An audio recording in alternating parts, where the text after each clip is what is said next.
तो आज हम लोग पढ़ेंगे बच्चों composite function. This is Mithilesh Kumar और मैथ्स टीचर। तो बच्चों आप सबों का स्वागत है आज के क्लास में। Composite functions. बच्चों कंपोजिट फंक्शन में होता क्या है? कंपोजिट मतलब कुछ कॉम्प्लेक्स चीज होने वाला है। क्या होने वाला है? यहाँ पर क्या होने वाला है बच्चों? कंपोजिट फंक्शन में होने वाला है एक फंक्शन का जो आउटपुट होगा वो दूसरे फंक्शन का इनपुट बन जाएगा। कंपोजिट फंक्शन में क्या होने वाला है? एक फंक्शन का आउटपुट दूसरे फंक्शन का इनपुट बनेगा। यानी सीधी सी बात, आप ध्यान रखो बच्चों, कंपोजिट फंक्शन में होगा क्या? एक फंक्शन का जो आउटपुट होता है वो दूसरे फंक्शन का इनपुट हो जाता है। उसी प्रकार से जैसा आप सोचो कि यहां पर अगर मैं एक मशीन बना दिया, जैसे एक मशीन है, ठीक है बच्चों, एक मशीन है, इसमें हम क्या कर रहे हैं, इसमें हम अगर x डाल रहे हैं, जैसा ये x इस मशीन का इनपुट हो गया। Suppose that this is machine F, ये मशीन F है और यहां से अगर ये मशीन F है तो ये इनपुट x आया, तो यहां से इसका जो आउटपुट आ रहा है बच्चों, ये आउटपुट यहां से निकल रहा है Fx। ये x F के अंदर गया तो बाहर क्या निकलेगा? Fx। तो ये मशीन फर्स्ट मशीन का, जैसे ये फर्स्ट मशीन हो गया, इस मशीन का जो आउटपुट हुआ वो Fx हुआ। अब ये जो आउटपुट है वो दूसरे मशीन के लिए इनपुट बन जाएगा। जैसे ये दूसरे मशीन के लिए इनपुट बन जा रहा है इस प्रकार से, जैसे ये इस मशीन के लिए आउटपुट बन जा रहा है। ये कोई मशीन है, इसके लिए ये क्या बन जा रहा है? इनपुट बन गया, ये इनपुट बन गया इसके लिए। और यहां से जो आउटपुट निकलेगा, ये आउटपुट जो निकल रहा है, ये मशीन मान लेते हैं G है। कौन सा मशीन है? ये G मशीन है। तो ये इनपुट अंदर गया G के अंदर, अब बाहर निकलेगा तो क्या हुआ? ये इनपुट हो गया G का, तो बाहर कैसे निकलेगा? G के अंदर Fx। और इसी को इन शॉर्ट फॉर्म में हम लोग लिखते हैं G ऑफ X। तो होता क्या है? कंपोजिट फंक्शन है क्या? कंपोजिट फंक्शन में होता क्या है? कंपोजिट फंक्शन में होता है एक फंक्शन का जो आउटपुट होगा वो दूसरे फंक्शन का इनपुट हो जाएगा। जैसे इस मशीन का आउटपुट Fx है और ये आउटपुट ये सेकेंड मशीन का इनपुट बन गया, और फिर आउटपुट जो निकला, this is the composite function. तो बच्चों सिंपल सी बात याद रखना है, कंपोजिट फंक्शन में क्या होता है? इनपुट ऑफ, या तो ऐसे लिखें, output of one function becomes input of other,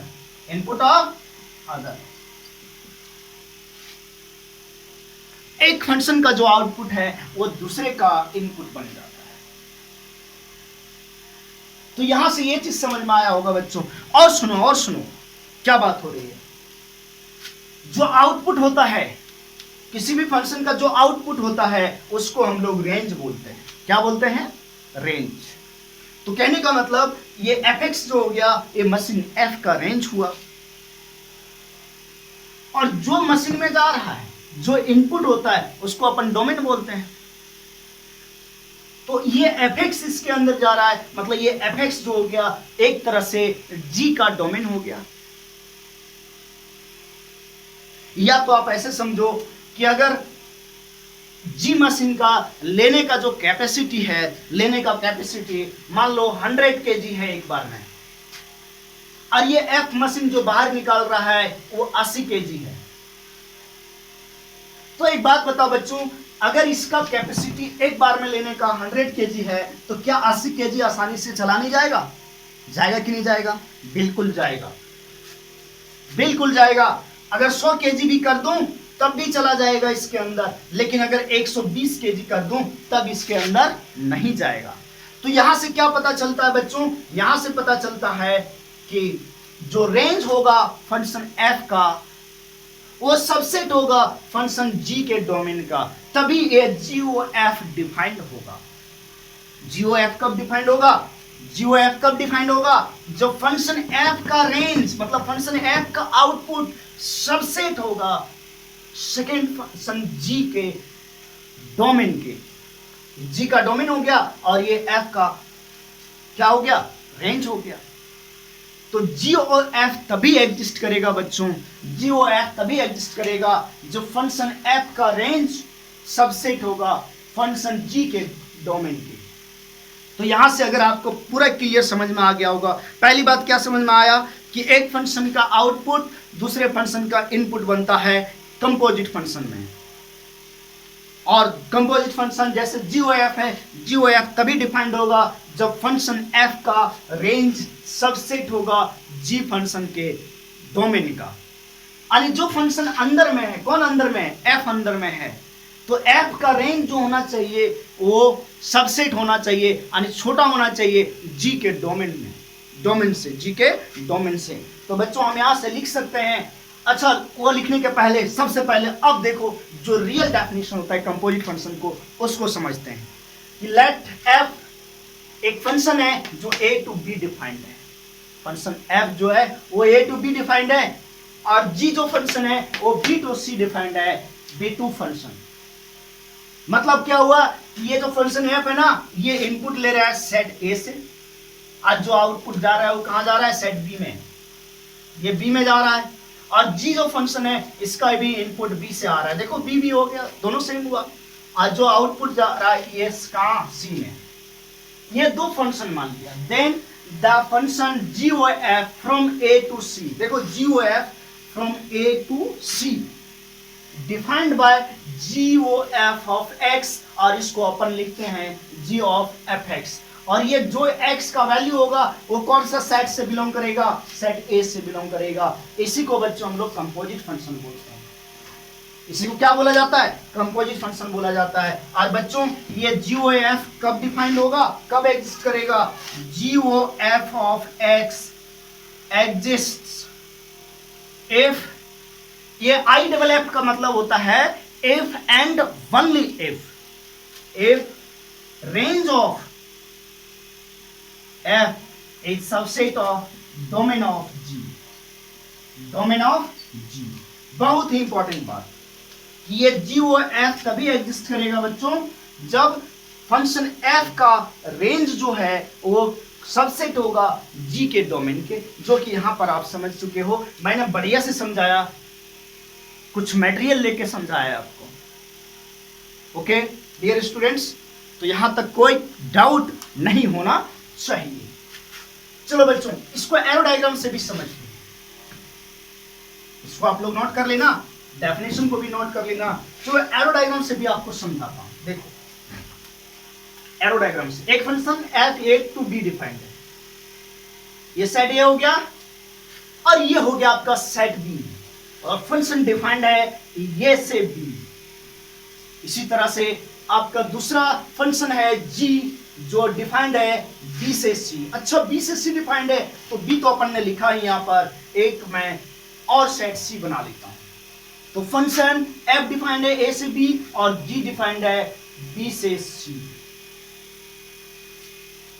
suppose that मैंने इसमें एलिमेंट लिया a1 a2 a3 a4, इसमें एलिमेंट लिया b1 b2 b3 b4 b5, और इसमें लिया आपने element c1 c2 c3 c4।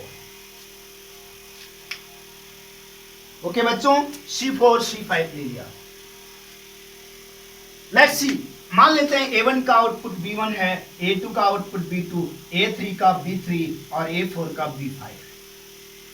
क्या ये फंक्शन f है? बिल्कुल है। अब बच्चों b1 का जो आउटपुट है वो मान लेते हैं c1 है, और b2 का c2 है, b3 का c3, b4 का c5 और b5 का c4। ठीक है, तो एक फंक्शन a से b गया, दूसरा गया b से c। तो एक फंक्शन जो डायरेक्ट a से c जाएगा, a से c, a to c, this is the function of, this is GOF of x। ये क्या हो जाएगा? GOF फंक्शन होगा, जो कहां से कहां डिपेंड है? a से c। तो अगर बच्चों आप देखो, सुनो, हम क्या क्या निकाल सकते हैं, g o f of A1 क्या होगा, जी ऑफ A1 क्या होगा, A1 मतलब F के गोद में क्या आया, A1, तो A1 का आउटपुट, इसको ऐसे लिखेंगे क्या, ऐसे लिखूं F ऑफ A1, क्या इस चीज को जी ओ एफ ऑफ A1 को हम लिख सकते हैं जी ऑफ एफ A1। अब एफ ए वन का आउटपुट क्या है, B1, तो एफ A1 के जगह हम लिख सकते हैं B1, तो ये क्या बन गया, जी ऑफ B1। अब देखो क्या हो रहा है कि इस फंक्शन का जो एफ में जब इनपुट A1 दिए तो आउटपुट क्या आया, B1 आया, आउटपुट क्या आया, B1 आया, तो एफ A1 का आउटपुट आने इसका वैल्यू B1 हो गया। तो आप क्या देख रहे हो कि ये फंक्शन f है, इसका आउटपुट जो है दूसरे फंक्शन g का इनपुट बन जा रहा है। इसलिए तो मैंने लिखा था कि कंपोजिट फंक्शन में क्या होता है, एक फंक्शन का आउटपुट दूसरे फंक्शन का इनपुट बन जाता है। तो ये GB1 यानी g के अंदर अब B1 आ गया, मतलब g का इनपुट अगर B1 दे रहे हैं तो आउटपुट क्या मिल रहा है बच्चों, C1। That means GOF of A1 equal to क्या आया, C1 आया। इसी तरह से अपन लिख सकते हैं GOF ऑफ A2, और ये क्या होगा, इसको लिख सकते हैं हम लोग इसी तरह से G ऑफ FA2, और FA2 का जो वैल्यू है वो B2 के बराबर है, तो ये आया G ऑफ B2, और G के अंदर जब B2 जा रहा है तो आउटपुट आ रहा है अपना C2, तो ये C2 के इक्वल आ गया। इसी प्रकार से आप सारी चीज फाइंड आउट कर सकते हो। तो यहां से भी क्लियर क्या पता चल रहा है बच्चों, आप देख सकते हो इस डायग्राम में कि अगर मैं आपको दिखाऊं कि रेंज ऑफ F क्या है, आप सोचो रेंज ऑफ F क्या है। रेंज ऑफ F है बच्चों B1, B2, B3 and B5 only. Range of function F है B1, B2, B3, B5, जिस पे एरो लगा है वही रेंज होता है, आप जानते हो इस बात को, ठीक है। अच्छा मैं पूछूं डोमेन ऑफ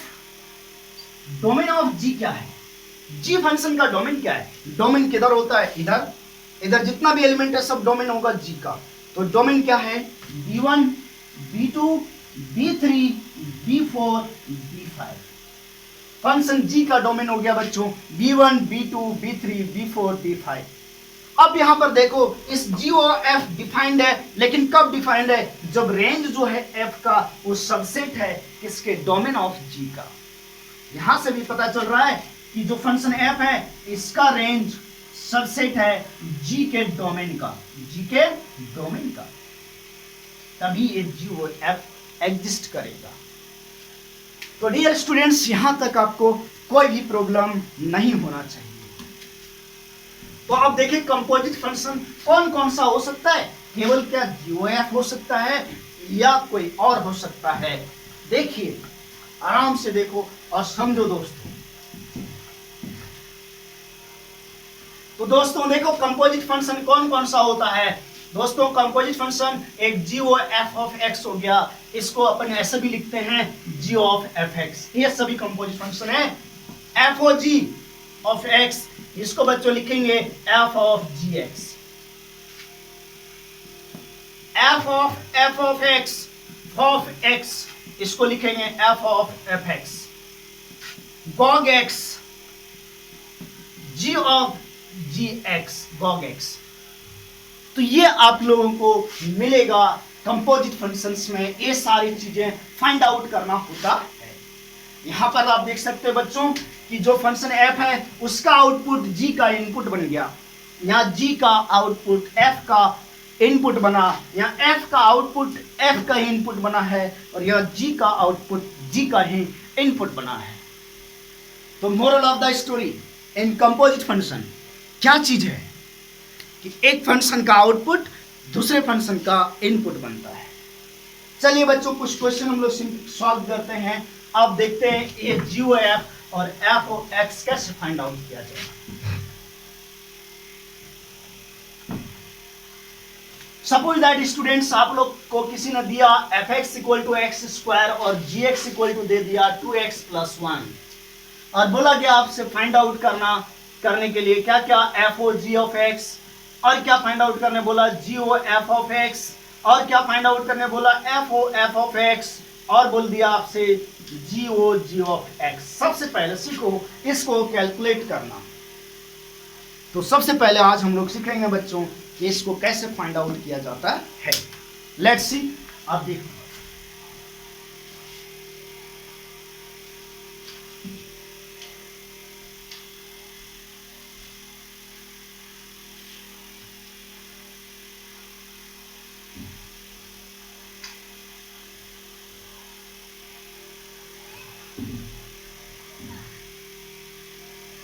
तो हाँ दोस्तों, सबसे पहले हम फाइंड आउट करते हैं एफ ओ जी एक्स। देखो आप, एफ ओ जी एक्स, डियर स्टूडेंट्स, इसको आप लिखोगे एफ ऑफ जी एक्स। सीख जाना, एक बार में सीखना बहुत अच्छा होगा अगर आप एक बार में सीख गए तो। देखो बच्चों, क्या निकालना है आपको क्या निकालना है, फंक्शन एफ फाइंड आउट करना है। अभी एफ के अंदर कौन है, एक्स है। एफ एक्स बराबर क्या है, एक्स स्क्वायर। यानी अभी एफ के गोद में मेरी बात सुनना, अभी एफ के गोद में कौन है, एक्स, तो कैसा लिखा गया है, एक्स स्क्वायर। अब एफ के गोद में कौन आ गया, जी एक्स, मतलब इस एक्स को रिप्लेस करेगा कौन, जी एक्स। इस एक्स को रिप्लेस कौन करेगा, जी एक्स। तो बच्चों इस एक्स को रिप्लेस कर दो जी एक्स से, तो क्या बन गया, जी एक्स का होल स्क्वायर। केवल एक्स को रिप्लेस करना है, एफ ऑफ जी एक्स, मतलब एफ के अंदर कौन चला गया, जी एक्स। तो हम देखेंगे कि अगर यहां बाहर एफ है ना, तो एफ एक्स फंक्शन को देखो, अगर बाहर एफ है तो एफ एक्स फंक्शन को देखिए, बाहर एफ है दोस्तों तो एफ एक्स फंक्शन को देखिए। और एफ एक्स, एफ के अंदर क्या है, एक्स, तो जहां पर एक्स है उसको रिप्लेस कर दो दोस्तों जी एक्स से। तो यहाँ एक्स था तो जी एक्स से इसको रिप्लेस किया, एक्स के जगह जी एक्स रखा दोस्तों, और यहाँ होल स्क्वायर था तो होल स्क्वायर दे दिया। आई थिंक आप सबको समझ में आ गया होगा दोस्तों। तो देखो अब जी एक्स क्या, अब जी एक्स का वैल्यू रखना है आपको। तो हम देखेंगे जी एक्स का वैल्यू क्या है दोस्तों, 2x + 1 है। तो दोस्तों जी एक्स की जगह रखिए 2x + 1, और इधर होल स्क्वायर तो होल स्क्वायर। तो दोस्तों ये आपका निकल गया f o g of x. इसी प्रकार से दोस्तों आपको फाइंड करना है g o f of x. चलिए दोस्तों फाइंड करते हैं g o f of x. G o f x, इसको कैसे लिखेंगे बच्चों, जी ऑफ एफ एक्स। अब दोस्तों आपको क्या दिखाई दे रहा है, दोस्तों अब आपको दिखाई दे रहा है कि जी के गोद में एफ एक्स आ गया है। तो हम देखेंगे जी के गोद में एफ एक्स आया, मतलब बाहर कौन है बच्चों, बाहर कौन है दोस्तों, जी है। तो हम जी फंक्शन को देखेंगे, तो जी एक्स इक्वल टू 2x + 1 है, यानी जी के गोद में x है तो यहाँ x है, यानी यहाँ जी के गोद में एफ एक्स है। तो बच्चों इस x को रिप्लेस करेंगे किससे, एफ एक्स से। तो देखो जी एक्स बराबर इतना दिया है, बस इस x के जगह रख देना है एफ एक्स, तो 2 × fx + 1 हो गया दोस्तों। अरे अगर बाहर जी है दोस्तों, बाहर जी है तो जी एक्स में जाएंगे, और जहां x है वहां पर जो भी अंदर रहेगा उस x को रिप्लेस कर देंगे उससे। तो यहां पर x की जगह पर क्या आया, fx। अब दोस्तों स्वाभाविक सी बात है, अगर यहाँ fx दिख रहा है तो हम fx का वैल्यू रखेंगे, सभी लोग रखेंगे। fx का वैल्यू क्या है, 2, fx का वैल्यू क्या है, x², तो 2 × fx की जगह x² और +1। दोस्तों ये निकल गया आपका g o f of x. चलो दोस्तों फाइंड आउट करते हैं f o f of x. Find out करते हैं दोस्तों f o f of x. तीसरा,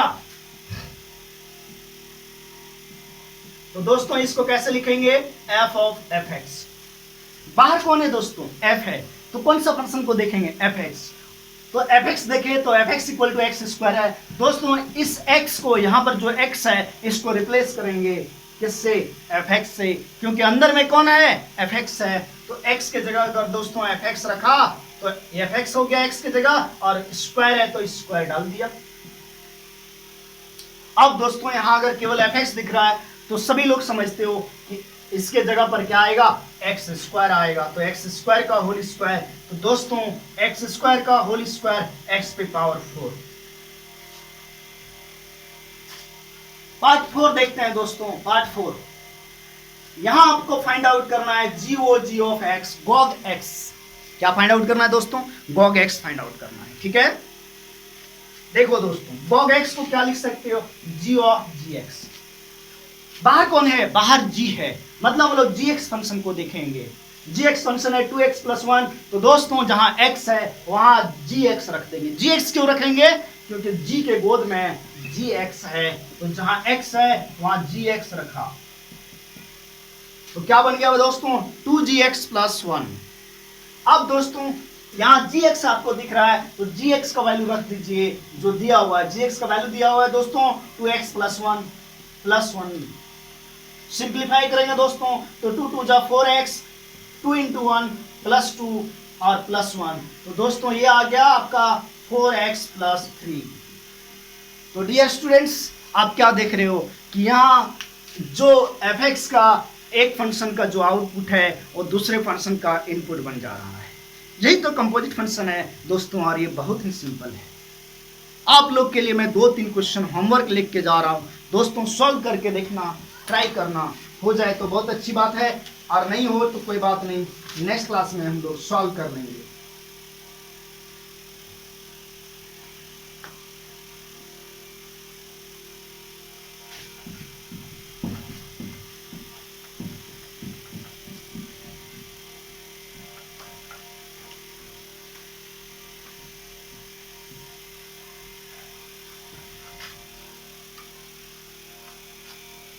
दोस्तों फाइंड करना है, find GOF and FOG।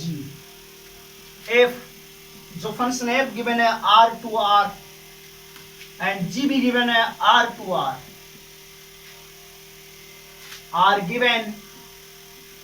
are given by fx equal to mod x and gx equal to mod of 5x minus 2। Dear students, यहाँ पर आपको GOF और FOG फाइंड आउट करना है। ये फंक्शन का डेफिनेशन यानी डोमेन और कोडोमेन दिया है, G का डोमेन और कोडोमेन दिया है बच्चों। आपको फाइंड आउट करना है fx, GOF और FOG, जब fx का वैल्यू mod x है और gx का value mod of 5x minus 2। आप इतने सोचो कि आपको दिया fx और gx, तो आपको फाइंड आउट करना है GOF और FOG। ये आपका होमवर्क है दोस्तों। ये पहला क्वेश्चन। दूसरा क्वेश्चन लिखिए,